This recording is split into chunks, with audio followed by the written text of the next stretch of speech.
सरकार किसी बड़े व्यक्ति को बचाने की कोशिश कर रही है। तो खैर मैंने नहीं देखा कि मीडिया ट्रायल इतने ओपनली हो कि पत्रकारों के सामने वो अपराधी खड़ा और कहा जा रहा है कि भैया आप इनसे सवाल भी पूछ लीजिए, आप सीबीआई जांच की आप वो कीजिए, क्योंकि परिवार को नहीं विश्वास है। नमस्कार, रिपब्लिकन न्यूज देख रहे हैं आप। मैं हूं तनुज मासूम। लोजपा के राष्ट्रीय अध्यक्ष चिराग पासवान पटना पहुंचे और पटना पहुंचते ही सरकार के बिगड़ते लॉ एंड ऑर्डर पर सवाल खड़ा कर दिया।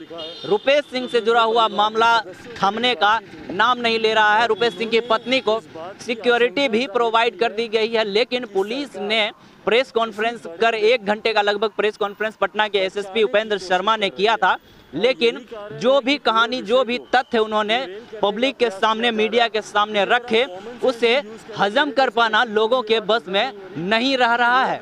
लोग इस बात पर यकीन नहीं कर पा रहे हैं कि क्या रोड रेज के मामले में कोई इस तरह की वारदात को अंजाम दे सकता है। हालांकि एसएसपी उपेंद्र शर्मा ने भी ये कह दिया है कि ऋतुराज के जो 3 अन्य साथी हैं वो जब पुलिस की गिरफ्त में आएंगे तब कहानी कुछ और भी हो सकती है, लेकिन यह तय है कि रुपेश सिंह की हत्या ऋतुराज ने ही की है, गोली उसी ने चलाई है। इस पर प्रतिक्रिया देते हुए चिराग पासवान ने कहा है कि पुलिस ने जिस तरह से अपराधी को पहली बार मीडिया के सामने खड़ा करके और मीडिया के लोगों से कहा कि आप इससे जो पूछना चाहते हैं पूछ सकते हैं, तो ये कहीं ना कहीं एक नाटकीय अंदाज में प्रस्तुत किया जा रहा है। एक कहानी है, महज एक कोरी कल्पना है जो पुलिस के द्वारा बताई गई है, ऐसा लोजपा के राष्ट्रीय अध्यक्ष चिराग पासवान ने कहा है। चिराग पासवान ने साथ ही यह भी स्पष्ट किया है कि सरकार में बैठे बड़े लोगों को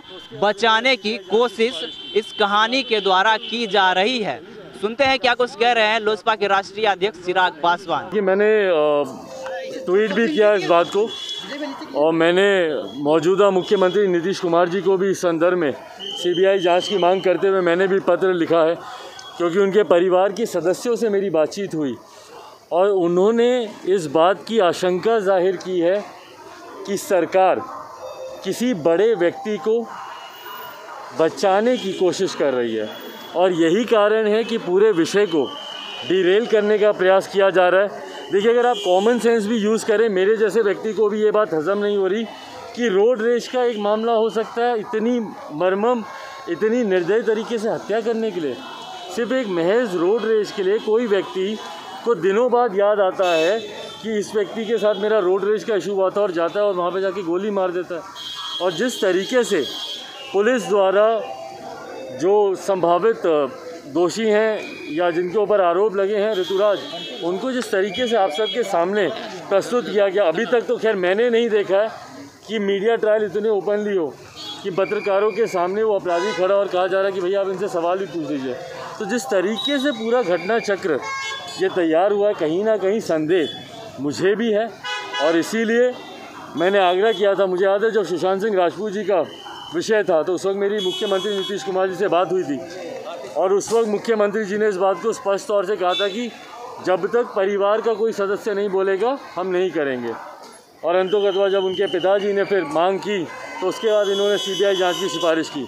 तो यहाँ तो निरंतर उनके परिवार के लोग कह ही रहे हैं कि आप सीबीआई जांच की आप वो कीजिए, क्योंकि परिवार को नहीं विश्वास है और ज़रूरी है कि परिवार को इस बात का एहसास हो, विश्वास हो कि उनको न्याय मिला है। तो अगर वो चाहते हैं कि सीबीआई जांच हो तो उसकी सिफारिश की जानी चाहिए। रिपब्लिकन न्यूज से जुड़ने के लिए सब्सक्राइब बटन दबाकर चैनल को सब्सक्राइब करें। नोटिफिकेशन प्राप्त करने के लिए यहाँ बेल को दबाएं।